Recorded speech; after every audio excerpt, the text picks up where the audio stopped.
Bette Davis names the 7 directors she despised most, and wait till you hear who tops her list. The man who made her act opposite a mannequin because he said it had more emotion in its eyes. Those eyes, those legendary soul-piercing Bette Davis eyes, witnessed every shade of directorial incompetence Hollywood could manufacture. From the Golden Age's tyrannical moguls to the New Wave's pretentious auteurs, Davis collected enemies like Oscar nominations, and she had plenty of both. The woman who gave us Margot Channing and Baby Jane Hudson didn't just burn bridges. She napalmed them with a cigarette dangling from her lips and a withering one-liner for the ashes. What kind of directorial sins could make Hollywood's most fearless actress compile a hit list she'd gleefully recite at cocktail parties until her dying day? Subscribe now, because this isn't just gossip. It's a masterclass in how not to direct Bette Davis. Ruth Elizabeth Davis entered this world on April 5, 1908 in Lowell, Massachusetts, destined to transform that pedestrian name into something that would make strong men tremble and weak directors weep. Her father, Harlow, abandoned the family when she was 7, leaving her mother, Ruth, called Ruthie to distinguish her from her identically named daughter, to raise Bette and her sister Bobby in genteel poverty. That early abandonment would forge Davis's titanium spine and her pathological need to control her own destiny, traits that would terrorize directors for 6 decades. Young Bette discovered theater the way drowning people discover oxygen. At Cushing Academy, she allegedly made her drama teacher cry by outacting her in a scene from Hamlet, playing Hamlet himself, naturally.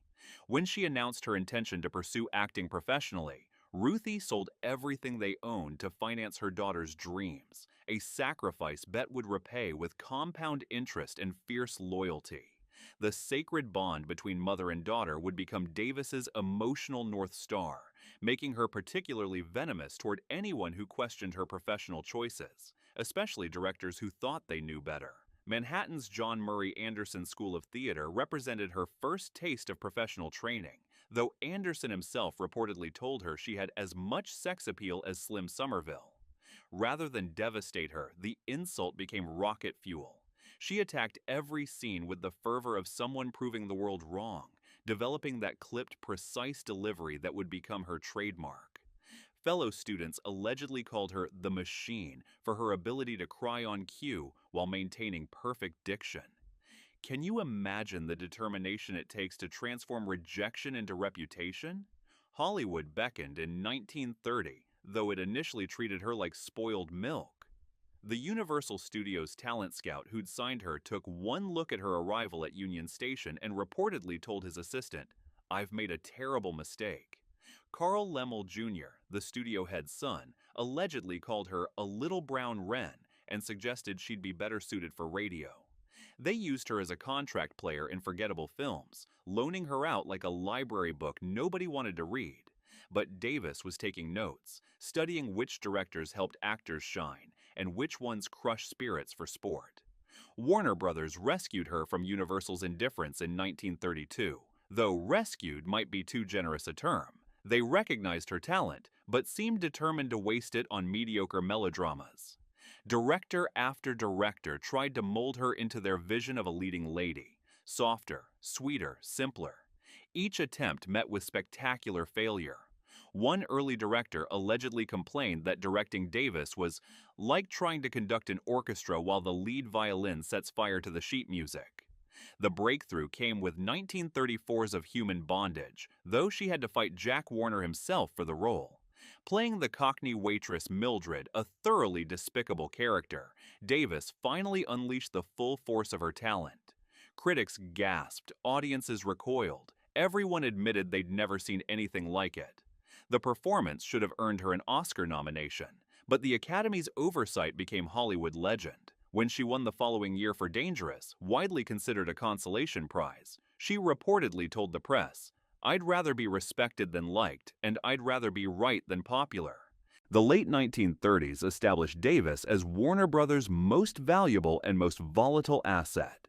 Jezebel brought her a second Oscar and cemented her reputation as an actress who could elevate mediocre material through sheer force of will. But with each triumph came another battle with directors who couldn't match her intensity or intelligence. William Wyler, one of the few directors she respected, allegedly said working with Davis was like being in a boxing ring with someone who knows all your moves before you make them. Her personal life provided ample ammunition for gossip columnists. 4 marriages, each more tumultuous than the last, suggested a woman who brought the same impossible standards to romance that she brought to her craft.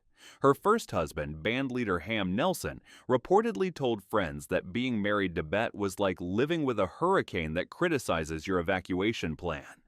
The others fared no better, each discovering that Davis's first and truest love would always be her work, and her hatred for anyone who compromised it. What would you sacrifice for the kind of artistic control she demanded?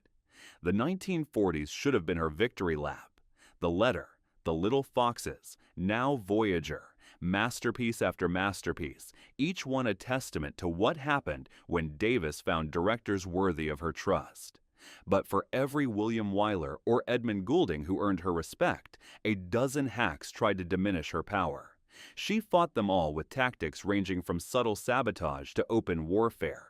One director allegedly found his chair sawed halfway through after suggesting Davis tone down her performance. Another discovered that Davis had rewritten his entire shooting script in red ink, with notes like "this is garbage" and "no actress with a functioning brain would say this line." The infamous walkout of 1936 nearly ended her career, but ultimately strengthened her position. Fed up with terrible scripts and incompetent directors, Davis fled to England, hoping to work outside her Warner Brothers contract. The studio sued. She lost spectacularly, but the publicity transformed her from difficult actress to principled artist. Jack Warner, no fool despite his many other failings, realized that Davis's battles improved his pictures. He began giving her more control, though he reportedly told his executives, "Bette Davis is like a thoroughbred, magnificent when she's running, dangerous when she's idle." By the 1950s, the industry that had made her a star was crumbling like ancient parchment. Television was draining audiences, the studio system was dying, a new generation of method actors made her theatrical style seem suddenly old-fashioned.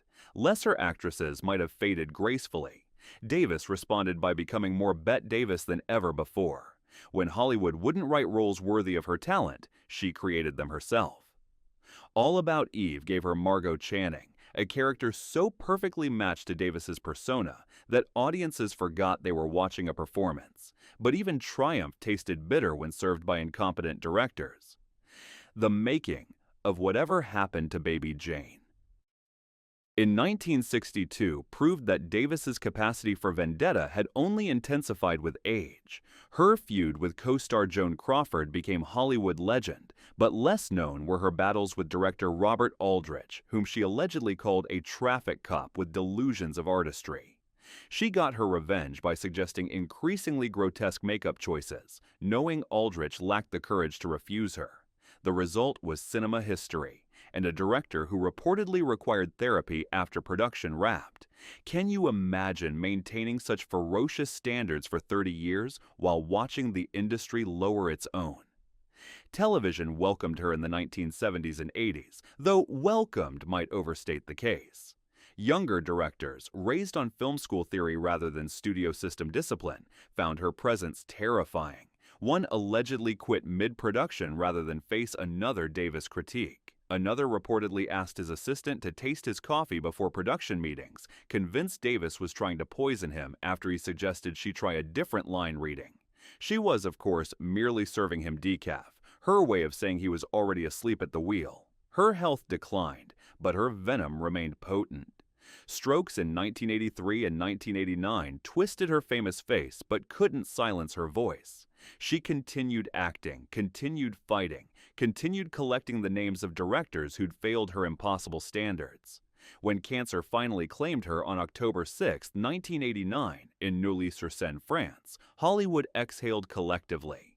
The great dragon was dead, but her fire had scorched too many to be forgotten. In her belongings, investigators found what insiders had long rumored: the Directory, a leather-bound book where Davis had cataloged every directorial sin with the precision of a war crimes prosecutor. Some entries ran pages long, complete with dialogue quotes and timestamp notations. Others warranted only a name and a single damning word: amateur, coward, hack. The worst offenders received entire chapters, their incompetence documented with the thoroughness of a doctoral dissertation on failure. All those battles carved a blacklist into her memory that even death couldn't erase. From that legendary directory, here are the 7 directors Bette Davis despised most, the men who dared to dim her light. King Vidor, the silent film relic. On 1949's Beyond the Forest, Vidor committed the cardinal sin of trying to direct Davis as if it were still 1925, using exaggerated gestures and demanding she project to the balcony for the camera. Their conflict exploded when Vidor allegedly demonstrated how he wanted her to swoon, complete with back-of-hand-to-forehead melodrama that belonged in a Nickelodeon. Davis reportedly performed the scene exactly as directed, then turned to the crew and announced, "Now would someone like to see it done by a professional actress from this century?" He directed talkie pictures like a mime having a stroke, Davis allegedly wrote. Clinging to outdated methods was criminal enough, but the next director on her list committed sins against basic human intelligence. Edward Dmytryk, the blacklist weakling. During Where Love Has Gone. In 1964, Dmytryk's post-Huac paranoia manifested as spineless direction that Davis found contemptible. He allegedly changed his instructions depending on who was within earshot, telling Davis one thing privately, then contradicting himself in front of producers. The breaking point came when Dmytryk asked her to play a scene more sympathetically after the studio head's wife visited the set, causing Davis to reportedly bellow, "Which opinion would you like me to perform? Yours, theirs, or the janitor's?" Cowardice in a director, her diary noted, is like blindness in a painter. At least weak directors could be dominated, but our next entry's ego made him unmanageable. Curtis Bernhardt, the Prussian Peacock. Their collaboration on A Stolen Life in 1946 became a masterclass in mutual loathing when Bernhardt insisted on treating Davis like a novice despite her decade of stardom. He allegedly explained basic camera angles to her as if teaching a child, then threw tantrums when she improved his blocking. The war peaked when Bernhardt directed her to play twins with subtle differences, and Davis created 2 fully realized characters that made his direction look amateurish by comparison. He reportedly screamed at her in German, forgetting she understood the language perfectly. He confused volume with vision, Davis allegedly penned, and accent with authority. Pretentious directors were Hollywood's plague, but the next name turned pretension into a criminal act. Robert Aldrich, the desperate hack. Despite Baby Jane's success, Davis despised Aldrich for what she saw as exploitation disguised as direction. He allegedly encouraged the Davis-Crawford feud for publicity while lacking the courage to actually direct either actress. The final straw came when Aldrich suggested Davis's Baby Jane makeup wasn't grotesque enough, clearly hoping for camp rather than character. Davis reportedly replied, "I'm playing a human being, not your carnival sideshow fantasy," then proceeded to create a makeup design that horrified audiences while maintaining psychological truth. He profited from our pain while contributing nothing but opportunism, her notes revealed. Some directors fail through weakness, others through greed, but number 5 failed through sheer stupidity. Vincent Sherman, the studio puppet. On Old Acquaintance in 1943, Sherman committed the unforgivable sin of being more worried about studio politics than artistic integrity. He allegedly asked Davis to tone down her performance because Miriam Hopkins complained about being upstaged, causing Davis to laugh so hard she required medical attention. Sherman then tried to shoot Davis's key scenes while she was in her trailer, using her stand-in, planning to cut around her difficult performance. Davis discovered the plot and reportedly fired the stand-in on the spot, announcing, "If he wants to direct mannequins, he should work at Macy's." "A director without courage," she wrote, "is just a very expensive assistant." Studio puppets were common, but our next director turned incompetence into an art form. Irving Rapper, the grateful mediocrity. Though he directed Davis in several films including Now, Voyager, Rapper earned her eternal contempt through what she saw as parasitic incompetence. He allegedly took credit for her performance choices while actively hindering her process, once famously telling reporters he had to rein in Davis's instincts. The truth, according to crew members, was that Davis directed herself while Rapper nodded gratefully. Their relationship shattered when Rapper told a film school class that he created Bette Davis's greatest performances, causing her to reportedly send him a telegram reading, "You also created the sunrise. Congratulations." He was a lamprey attached to talent, her journal viciously noted. Stealing credit was despicable, but our final entry committed the ultimate directorial sin. 7. William Wyler, the brilliant sadist.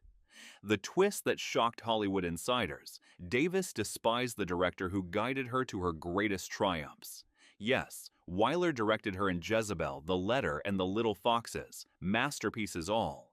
But his perfectionism crossed into sadism, demanding 40 takes for simple scenes, breaking her down psychologically to get the performance he wanted. He allegedly told her, "I'll get what I need if it kills us both," and nearly succeeded. Their affair during Jezebel only complicated the torture.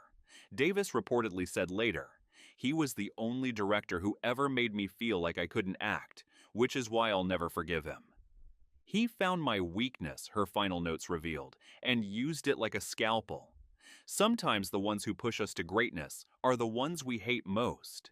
Bette Davis's list of despised directors reads like a taxonomy of Hollywood's worst leadership failures: the obsolete, the cowardly, the pretentious, the exploitative, the spineless, the parasitic, and the cruel. Each name represents not just personal conflict, but a fundamental disagreement about what cinema could and should be. Davis believed directors existed to facilitate greatness, not impede it, and she had no patience for those who forgot their place in the creative hierarchy. Her fury wasn't merely ego, though she had plenty of that.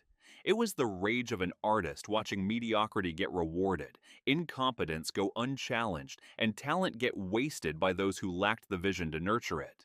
Every bad director represented a missed opportunity, a film that could have been great if only someone competent had been at the helm. What emerges from her catalog of hatred is a portrait of standards so high they became a prison. Davis created masterpieces with the few directors who met her expectations, but the list of the despised far outnumbered the respected. Whether that speaks to her impossible demands or Hollywood's epidemic of directorial incompetence depends on whose side you take. In the end, Davis's vendetta directory stands as both indictment and instruction manual. Every actor since has benefited from her battles, inheriting an industry where performers have more power to push back against directorial malpractice.